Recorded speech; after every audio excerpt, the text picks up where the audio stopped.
Hello, and welcome back to Divine Journey 2. Last time we started and progressed through alchemistry, making these chemical dissolvers, combiners, casters, fission and fusion plants. And we started categorizing some of the elements because it looks nice, and this is how far we got. Not bad, but there's still a ways to go. Between episodes I did quite a bit. I was very tired of waiting on wyvern cores, so I passived them. The thing about that is passive wyvern cores was quite a few steps we had yet to complete. As you can see is literally everything up here. So starting from the very bottom, we had glass vials, this was just a crafting recipe. We had unfired jars and thaumatoriums. We recently pulled the alchemical brass and thaumium from these thaumatoriums here, so we had space for these unfired jars. Empty jars, which is just a smelting step. Having all of that let us passive a few distillery recipes we needed for solar ingots, that being Swirl of the Depths, gypsum, fiery unguent, I forgot, bottled hellfire, as well as wood ash 2, because gypsum had a duplicate wood ash recipe, as well as omethal souls, which go into the Swirl of the Depths. Additionally, we needed tallow for a few of those, so we had to passive the cauldron. That one was a bit tricky, but I've come to terms with how to use integrated dynamics, and I've determined that you can do anything you want in this game with integrated dynamics. So through a series of gizmos down here, we basically always check to make sure that we have enough altar power before sending stuff to the cauldron, that there's nothing in the cauldron before we send stuff to the cauldron so we don't ruin any crafts, and to make sure that it doesn't interfere with our auto-crafting of using the cauldron, in case we need things like ritualistic salt. Integrated dynamics is crazy, man. To passive bewitchment tallow, we needed to passive normal tallow, which we did at the other thaumatorium back there. For the solar ingots, we needed these solar array panels, which take photovoltaic cells, which is just 2 crafting steps. This was just a crafter. Solar array wafers, which is a circuit fabricator. We'll come back to this one. And compressed tints. We had a passive compressed tin through the ultimate compressor. Solar array wafers, however, are a little bit different. We had to passive quantum disks, so we had to passive advanced circuits and qubit crystals. This one is just a crafting recipe, but this one needs printed estimation circuits. So we had to passive the mass inscriber as well, at least for one singular recipe. Additionally, however, you'll notice that it uses rainbow tablets in this. So we have passive rainbow tablets, and the auto-infusion matrix using this much cheaper recipe, which albeit is still 16 mystical tablets, which are also passive, which means the magical tablets are also passive. And we did purified tablets a while ago. We also passive condensed ignis crystals in the auto-infusion matrix, and the angelic silicon crystal mixture was just a crafting step, so no biggie here. For draconic cores, we already had galactic, mystic, and corrupted light passive. The only thing we were missing was solar, and we just finished that one off, or at least I just described finishing it off to you. And all we needed was the wyvern core recipe, which is now sitting here buffered to a stack, with 6 Gaia mana spreaders. To spread such an absurd amount of mana, I went and fixed the mana setup, I think for real this time. This one is a bit overcomplicated, but at least I know it works. With the old logic I had, I was running into issues where it would see that the mana pool is below 500,000. The mana pool I'm referring to being that one that we basically put stuff into and it sends to everything else. And so when it would go below 500,000, it would turn the spreaders on, which would send it above 500,000. Then it would get below, and then it would go above, and it would kind of flicker like that. And so about half the time, it just turned off and wouldn't do anything anymore, and you had to go see that all the mana pools were empty before you could turn it back on. And that sucked. So this time, I have set up a safety measure to make sure it doesn't flicker like that. Basically, we request to turn all the mana spreaders on once the pool is nearly empty with this writer here, with this retriever requesting a mana diamond that typically sits in here. And then once the mana pool is above a certain threshold, it sends the mana diamond out of this chest and back into this one. And then once it's above 850,000 or 85% full, it will request the mana diamond and put it into this chest. And this will send a pulse to turn the machine off. When the mana diamond's over here, it sends a pulse to turn the machine on for context. And once mana starts going down below 500,000, we know to take this out of here because the machine is sufficiently turned off, which will let this get picked up by this side again to turn it on when it needs to. So it can only turn off when it's on, and it can only turn on when it's off. This was a lot trickier to finalize than you would have thought. I know a lot of other people can just put comparators on to mechanical users and say redstone on, machine on, but I can't do that because my issue is I have to hit a button and not just flick a lever. I should not have done this. I think using the XP tap is very cool, but I really can't help but feel like it was just not a good idea in the long term. Also, I used some overgrowth seeds on these flowers here, and I think it makes them produce like twice as fast or something like that. Mana's scarcely been an issue now, which is really nice because it kept being an issue for a very long time. As for this episode, I believe we should have some goodies coming in right soon. Yes, there we go. Some stabilized dimensional Mac. We now have 4 of these to get us started. And the only thing that's stopping us from getting more is crystal cores, so maybe we'll get far enough and not need to make more. Probably not, but, maybe. Wishful thinking's good. So for today, I would obviously like to get dimensional machines, such that I can get tier 6 seeds once we have the dimensional shards. Then we can go to another dimension, another dimension. It's like that cool Daft Punk song. It's not Daft Punk, no, we gotta cut that bit. It's like that cool Beastie Boys song. And then if we're really lucky, and we really rush through chapter 27, we might start chapter 28.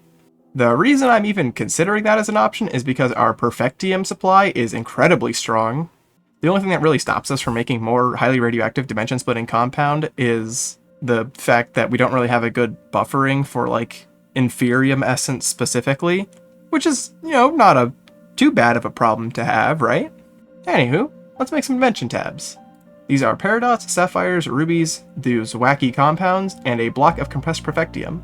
So I think the best thing to do is make a recipe for this, because I think we'll be needing to make quite a few of these. See if I can't start with 8 of them. Alright. Oh, and I did set up automation interfaces here. So now corrupted cores and crystalline ingots can be done on true autocraft, which is great, because those are the things I made far and away the most often. I kinda hoped that these would store more than a single recipe, but I suppose it's fine. These are known for being arbitrarily expensive anyway, right? Makes sense that they're arbitrarily expensive to automate. Well, I've set off quite a number of quite large crafts, but we do have our first dimension tab. Ooh, a trophy! Nice! Hey, it didn't even take us a full week for this one, alright. At this rate, we'll know truth in no time. So this mod lets us create our own dimensions full of wacky goodies. The questbook recommends Supremium, Mystic, and Stellar Alloy, and I think I want to get at least 2 of these. I might think about Supremium. That will probably be something I get in the future, I imagine. To really get into making our own, though, we want these dimensional shards here, which requires these 3 quests. So we need a matter transmitter, this is our input of ourselves, a dialing device, this lets us basically select which dimension we want to go to, and a dimension builder, this actually builds the dimension. Hence the name, right? As the big red text says, leave the dimension tab in the dimension builder, such that we can power it so we can actually, live there, because if it runs out of power, we die. So the matter transporter doesn't seem too bad. We can make thorium, transmitters. We haven't made these crystals yet, but, we can. They're just a little pricey. Albeit I've heard these are also quite good. I don't think I'll be using them, though, because 2 awakened cores each is a little bit rich for my blood. The dialing device seems pretty easy. The hardest thing here would be these frequency modules, but these aren't that bad for us anymore.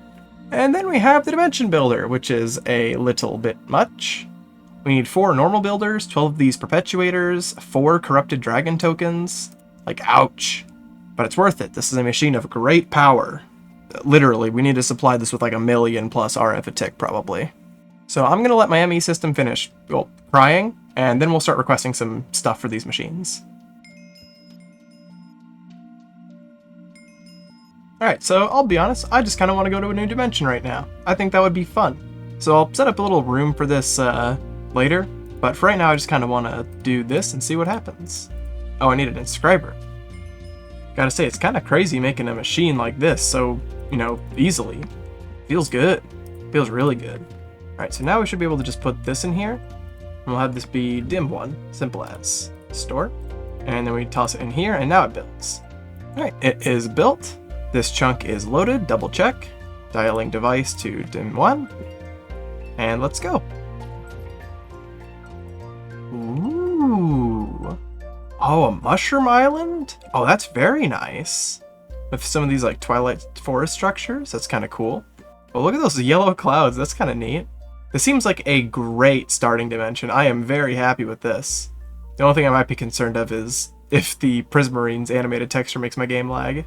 But wow, I'll be honest, what a great start. And here's something else we're looking for. These houses hold the dimlets for us. These are little pieces of dimensions, so you can use these to basically make your own dimensions. So if we got a material dimlet for something that we actually wanted, unlike scorched planks, we'd get something cool out of it. Why do I have regen? Is that part of the dimension? This dimension is so nice! Oh wow, look over here, we got the Twilight Forest animals, like the colored rams. That's really cool. This is actually the first time I've seen Twilight Forest mobs in this playthrough. And we can just set an ore dictionary filter in the digital miner for this dimensional short ore. And nothing here. Oh, that's unfortunate. Maybe I should go lower.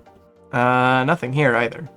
I don't suppose this whole dimension is prismarine with nothing else? No ores, no nothing, it's just all prismarine? Well, that's suboptimal. I suppose I can find dimlets easier here. Like, it is very polite, it's just, you know, I need dimensional shard ore.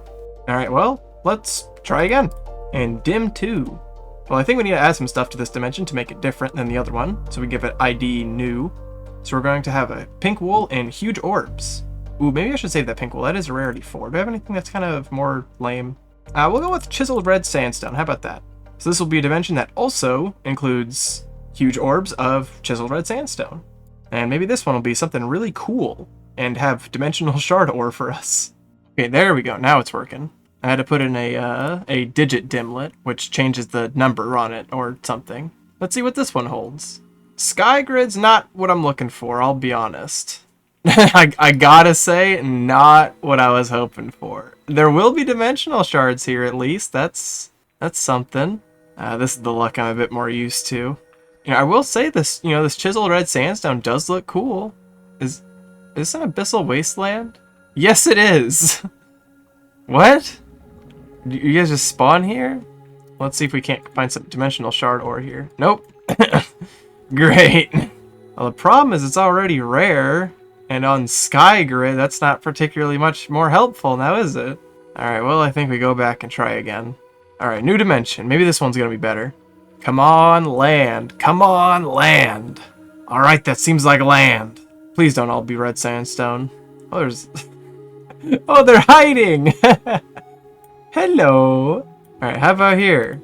You've got to be kidding me. Is this also all... It's just all... Give me one dimension that's normal, please. Alright, 4th time's charm, right? Okay. That's promising. This is a void world, isn't it? This is a skyblock. Come on, man! Oh good, I got effect dimlets for poison 2 and mining fatigue 3. I'm really feeling like a winner today. Alright, number 5 is gonna change everything. This is gonna be different. Dude, come on. Dude, come on! I mean, don't get me wrong, I would like an ocean world, just not of water. Ugh. And it's always raining here, too. Dude. Alright, number 6. How bad could this one be, right? It's green. Dude. Oh, you think you're funny? You're gonna show me dimensional cross block? Hey, can you do anything with like dimensional shards with this? You can't make dimensional shards out of this. Oh, I can make a creepy glyph. That's something. That's good. But I don't suppose I can mine any dimensional shard here. No, I cannot. Number 7. How about number 7? This better not be another. It's another void world for sure, right? Like this is definitely a void world. Ugh. What are we on the moon? I mean, I will say that is a really cool skybox, but like, you know, there's nothing here for me. I can't do anything here. Number 8. Number 8. Come on, number 8. Come on, number 8. We can do it. Hoping for terrain. It's Sky Grid again! Okay, but you know what? You know what? I do see dimensional shard. It does glow at the nighttime. Alright, we got some. You know, 3. You know, one thing about the Sky Grid and the seemingly permanent night dimension, or at least long time night dimension, is that you can see all the light, so you can see the ore. You know, this isn't a great long-term solution, but I mean, at least this will get us off the ground.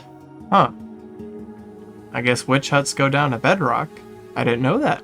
Alright, well, we got a stack of ore to start, so let's head back and see what we can do with this and see if we can't make a dimension that actually is helpful in some regards. So now that we actually own some dimensional shards, we can do some stuff with it. For one, we could make infused diamonds or ender pearls. Infused ender pearls will let us make things like awakened draconium seeds, nether star seeds, neutronium seeds eventually. But importantly, things like solar seeds, boron seeds, chrome seeds, magnesium seeds, peridot seeds, ruby seeds, sapphire seeds, thorium seeds, tungsten seeds, and uranium seeds. As well as we could tier up our inferium again if we wanted to, but I don't think we need to.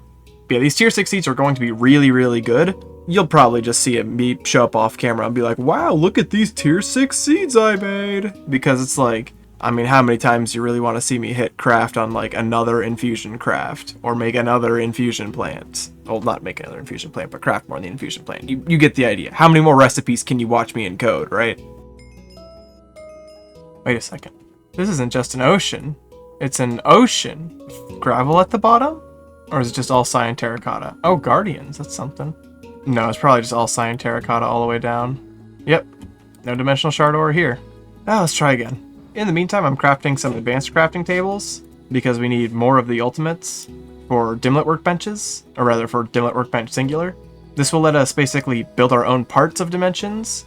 So like if we wanted to make, I don't know, like a material dimlet for something better than stone, we could build that in a dimlet workbench. Over here, the quest recommends Supremium, Mystic, and Stellar, and we'll probably do these two. I said this bit already. You get the idea. That's what we're working on, is getting dimensional shards, and we're crafting stuff in the background so we can do this. Is this just like literally nothing? Void World 2? You gave me Void World 2? Dude, I already had a Void World, and I didn't use that one! Come on. Oh. It's another skyblock. It's another... Dude, how hard is it to not have a skyblock? Oh, there's an Emptiness Highlands over here? That's interesting. Very different vibe 10 feet this way than over there. I wonder if the dungeons can spawn here. Alright, I got a new plan this time. We have a terrain dimlet for low caverns. I'm thinking if there's a low cavern, there has to be like bedrock to the world, right? That's what I'm hoping.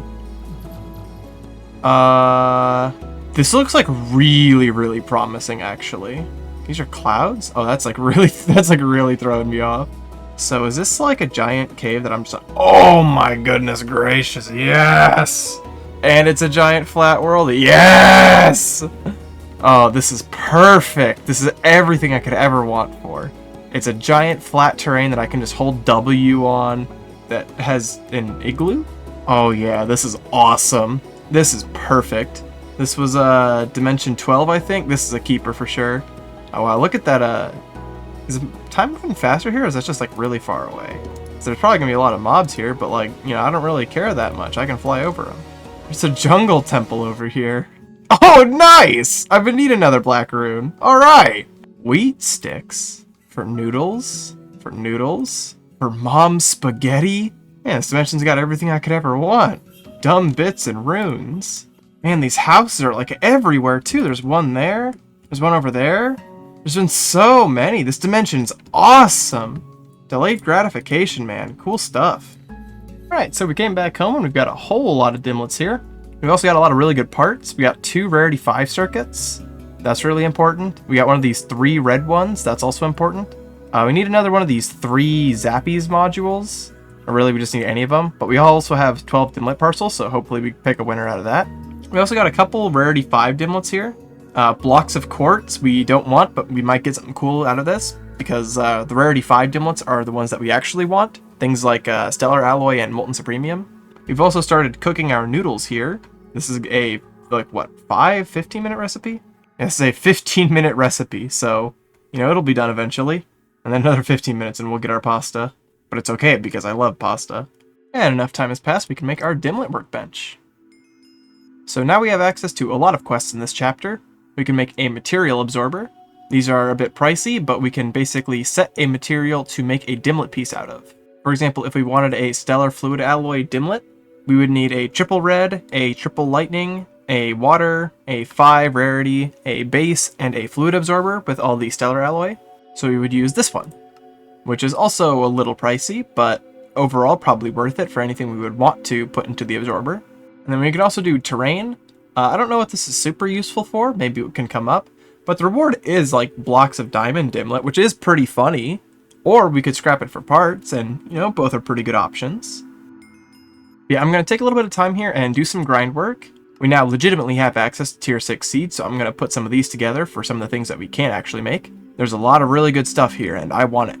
As well as that, I'm going to start putting together things like probably a bunch of stellar alloy to make stellar alloy fluid so that we can make a stellar alloy dimension, because it looks like we need this for Epic Rat Battleseum, I guess. And probably the same thing is true of Mystic. I didn't think we would need too much of this actually, but I did have to go back and get more Demon Stone to make more of this. In case you forgot, it takes Demon Stone to make Mystic Ingots. And normally you can make this with like a bunch of demonic elixirs, but no. These things are like really annoying to craft. It's a tier 3 rune per, that's terrible. So we can just make a fluid and just pump it all out, which we probably will. So I hope to come back and show you a bunch of really cool things and really cool stuff. Maybe we'll be able to rush straight to this cool thing. I'm excited. I'm very excited, I gotta say. Okay, so it's been a while since the last clip. I did quite a lot around the place. First and foremost, as you can see, is this new building here. I kind of like how this wood came out. I like looking at it from this angle. It looks pretty nice. So all of our RFTools dimension stuff is now housed in here. It's not too big on this side because it doesn't really need to be. We've got an anvil for renaming dimensions, a chest for holding all our dimlet pieces. I might replace this with a NME system at some point, a little subnet. And a chest for holding a builder with a pump card inside. And a few dimlets. We have the super flat one, you probably saw me running around earlier. We have a molten stellar one, and we have a molten mystic one sitting in the builder right now. I went ahead and pumped some of these. I learned how to use a builder. I hope you're proud of me. So now we have a whole lot of these various alloys. We're using these fluid and item lasers, which I severely underrated. These are actually very cool now that I understand how to use it. And we've been collecting ourselves quite the backlog of stellar alloy and mystic. We've got about 9,000 mystic, which should keep us topped off for at least a little while on draconic cores. And we have 25,000 stellar alloy because I think we need this stuff soon. I originally had this interface going into a controller down there via integrated dynamics, but that crashed my game, so don't do that. Instead, now I'm just using this impulse item duct with a resonant servo. For some reason, conduits weren't working, so that's why. I filled out our final set of our tier 6 seeds up here, or at least the ones that we can make. These are all 10, 10, 10, maxed out and max producing, even including the two Crux brothers over here. These are very expensive to make Cruxes for. The Nether Star one is not too bad, but you know, 4 compressed perfectium is pretty awful. And the awakened draconium one was a corrupted core, basically each time was the main cost of it, which is also not great. But they do have dupe recipes in fusion crafting at chaotic tier. Are you aware of how expensive 24 chaotic cores is? How about 48 awakened cores in total? Because now I am. I also made a few slight upgrades to some of our processes over here. We use mob grandium in void reagent, and void reagent in dark cores, which are used in corrupted light ingots, which are used for draconic cores and thus everything. So we needed a lot more of those because it was blocks of mob grandium each. So we added 4 alloy smelters, but mob grandium takes demon lord. So we added 3 more for those, and demon lord takes lunar reactive. So we added 4 more resonators, and lunar reactive takes Osgul lapis, which this is not actually that bad, but Osgul lapis takes Osgul glass, and this one is that bad. So we added 7 alloy smelters for that. Osgul glass is basically free besides the processing step, so we just want infinite of this if we can have it. Like, this is really, really good to get a ton of. So we have it. For example, as to why we need so much Osgul glass all the time, one automation interface takes 7,000. Like, that's a lot. It's also a lot if we ever want to upgrade the batteries to the induction matrix, which sometimes we do. Or the throughput. Throughput's also pretty important. I also added a second pyre here for Arboreal Essence because we were running quite low on this commonly. And I reworked the blood altar setup here to be a bit smarter. Now it can actually take the hardened blood droplets without having that second wacky thing at the back here, which was not good. And this is a lot faster because this one has a bunch of speed runes. So with all that out of the way, let's claim a couple quests first and foremost. Look at these nice rewards. A stack of ytterbium and a stack of radium. Ytterbium is used in making bromine, which is pretty important. And normally it comes from like rainbow tablets, basically. Yeah, arsenic, which is something else, which is rainbow tablets. And radium is like a 2 or 3 steps down to get it, so it's also nice to get a stack of that. Anything that's like 2 or 3 steps just to get 1 is really good to get a full stack of ingots. And we got 2 stacks of ingots, so that's pretty good. Also, look how yummy they are. I mean, that just looks like gum. I'd chew that.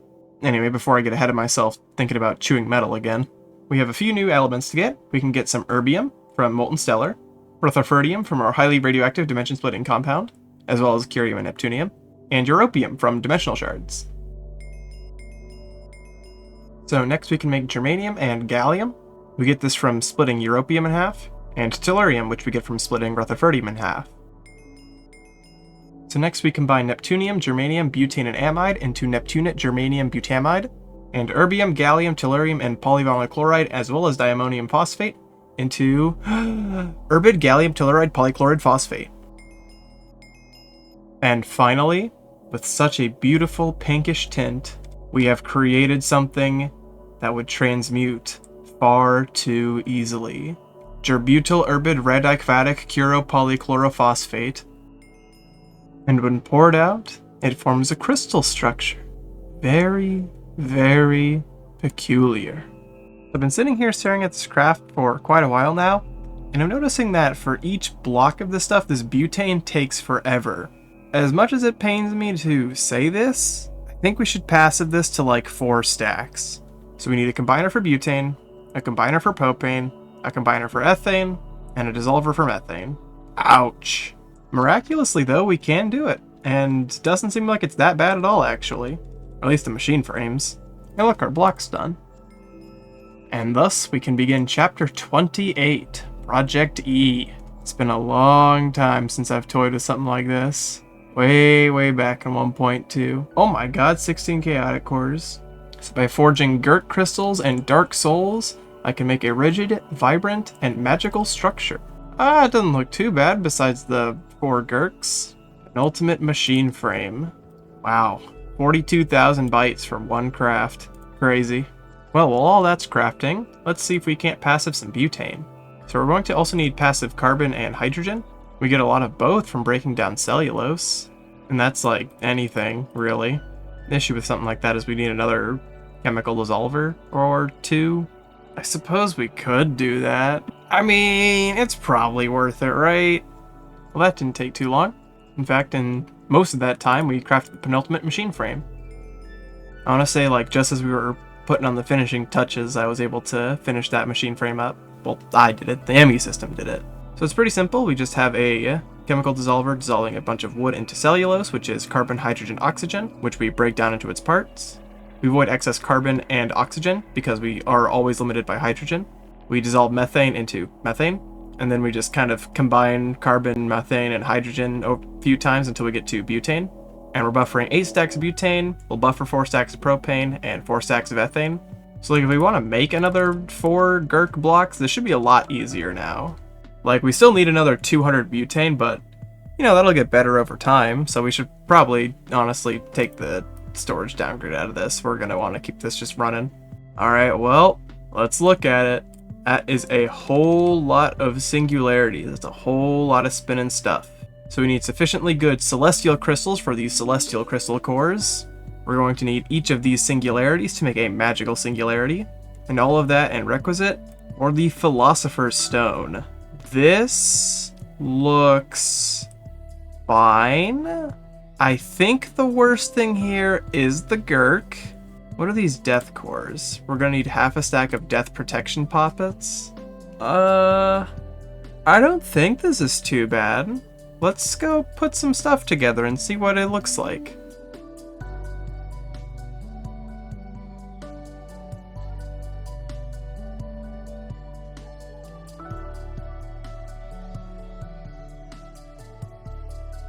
Alright, so cutting out all the easy parts, we're left with 4 ingredients. A total of 24 Gurk crystal blocks, of which we are still crafting. Oh my goodness, I am going to remove the downgrade on that drawer. We're going to be waiting on Gurk for a while. So I imagine to some extent those magical singularities are going to be quite nasty. Thankfully, I've already encoded a few recipes. In fact, I already have a magical singularity. I got bored and made this. I had thrown an excavator in the nether for the blood gems and netherite a while ago. So all we're actually missing is corallium bricks. We need about a drawer's worth, which we could set up the generator for that, but I don't really feel like it right now.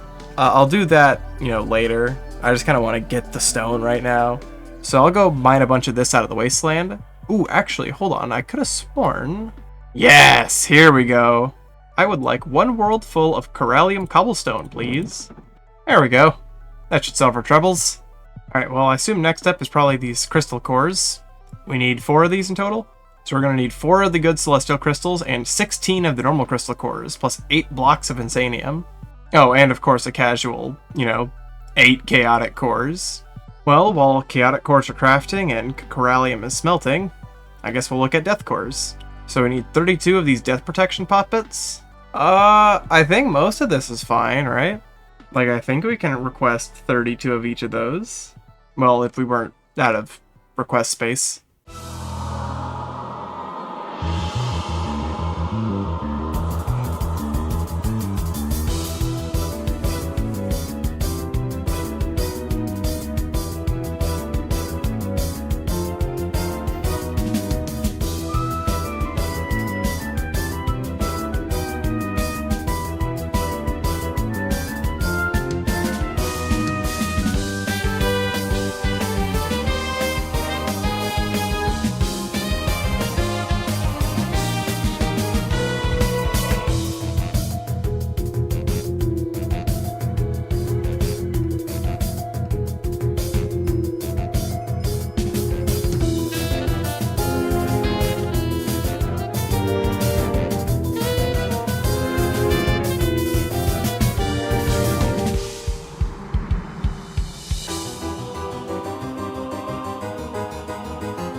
Oh me, oh my, what a predicament we find ourselves in. Well, actually, it's not really a predicament. This is crazy. This is awesome. So for anyone unfamiliar with ProjectE, well, welcome to a mod so good that when it was first created, everyone's like, oh, it's fine. And now it is exclusively used as like late game content. Most everything has an EMC value or energy matter cost conversion. It's probably conversion. And this Tome of Knowledge lets us know everything. So now we can simply take things, provided we give a suitable cost in return, such as this dark matter here. You know, I was checking to see if that was going to be enough, but timing, man. Alright, so we can get some hafnium from dark matter, and hafnium is very important for a wacky device I'll be showing you shortly. This thing. This is my favorite thing I think I could ever imagine. This is the Watch of Flowing Time. We can put this on a pedestal to tick accelerate everything by 19 times. So importantly, just about everything in here would be 19 times faster, which is probably still not enough, but you know. That said, it does come with quite the cost. A lot of the stuff we can do pretty easily, like the dark matter blocks, but other things are a little less easy, like the 4 time absorbers, or the celestial manipulator, which I might want 2 of, because I think this kills the rain. I should test that before I use this in the watch. That said, I have been a busy bee, and I have been crafting chaotic cores whenever I have the opportunity to. So we have over a stack now, so that should help for a while. I also made a couple extra RFTools dimensions. So we have a boatload of bromine. We should never have to worry about this ever again when we're making the highly radioactive unstable compound, or whatever it's called. And a whole ton of iodine. And I've been passively making compressed titanium to dissolve into titanium oxide. And I've been passively dissolving some void metal into some more mesquite. Because titanium oxide, mesquite, and enough iodine to make your spit hurt makes chaos. So we have passive chaos. So let me put some stuff together and I'll tell you if I run into any issues. Besides this, I'm gonna go have to kill the King of Scorchers like another 10 times, so I'll probably get a Scorcher-powered spawner. Oh, wait a minute. I don't need to fight the King of Scorchers at all. I can just take these. And I went hunting for Scorchers for a while. Alright, so currently we're stuck on infused diamonds, which is an issue of Essentia Smeltery speed, so we can't really do anything about that for the time being until we get the watch. I mean, we could, but it wouldn't really be that important, or worthwhile rather. So instead, let's get a couple easy quests out of the way. Let's get some red matter. And our reward is 12 gurks, alright. And some white matter, which is 67 million EMC each. Wow. We can actually get a few of those, but we don't really need to right now. And while we're waiting on stuff, let's take a look at the elephant in the room. We have 1, 2, 3, 4, 5, 6, 7, 8, 9, 10, 11 different things to look at. We could technically put together the plasma fire, I guess. I mean, technically not, because we need atomic fusion. I don't know why they tell us we can. But the rest of this stuff I think we can technically make. It is just unbelievably expensive.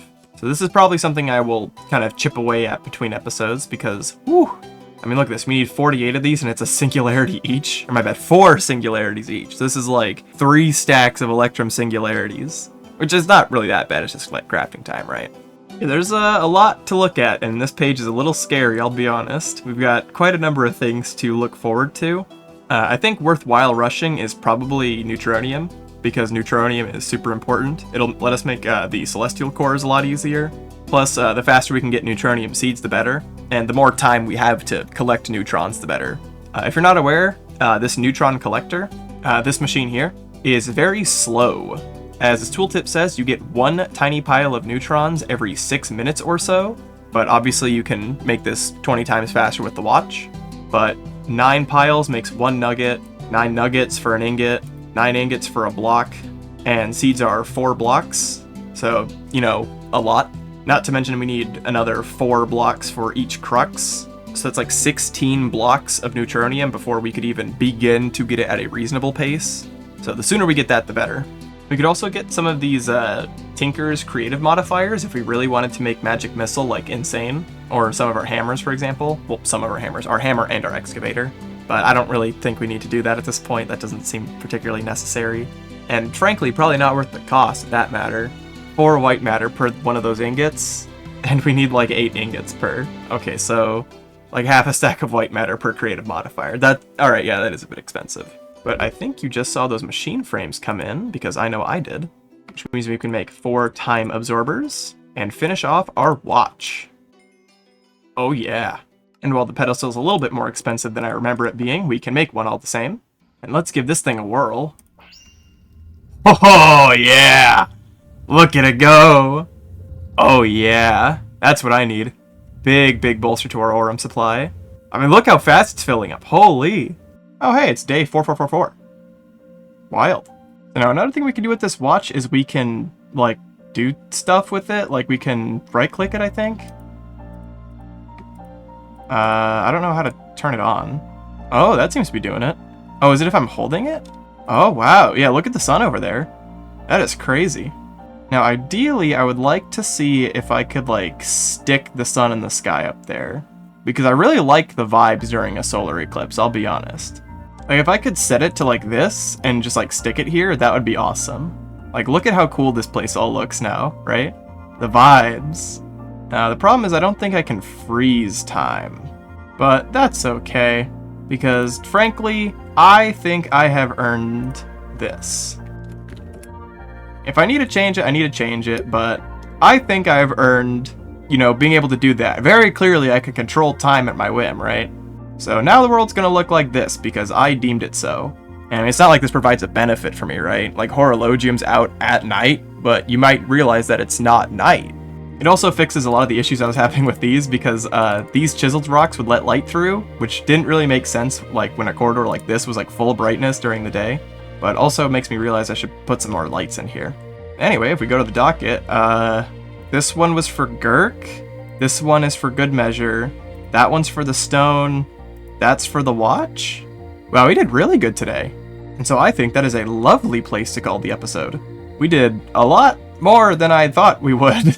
Like, I expected us to go quite fast through chapter 27 here, but I didn't expect us to get this far through chapter 28, which is not, like, done with it by any means. Like, we still need to do all this stuff down here.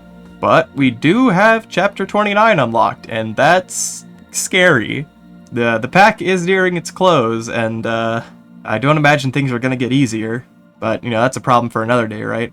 Anyway, as my Tenebrae pile sinks behind me, and I figure out how to cope with that, I hope to catch you next time when we do stuff. Probably some more ProjectE stuff. Like, we probably... Condensers. Obviously condensers. It's going to be condensers. We're going to be doing condensers next time. Condensers. Super important condensers. But I imagine condensers won't fill up an entire episode's worth. So maybe we'll look at some stuff like this, or that, etc. Anyhow, thank you for watching. And thank you for joining me thus far on my journey. I'll probably be a lot more sappy and sentimental once we're actually there, but... you know, until we get to the very end, I still appreciate you coming along with me all the same. I hope to catch you on the next step of the journey. Bye-bye.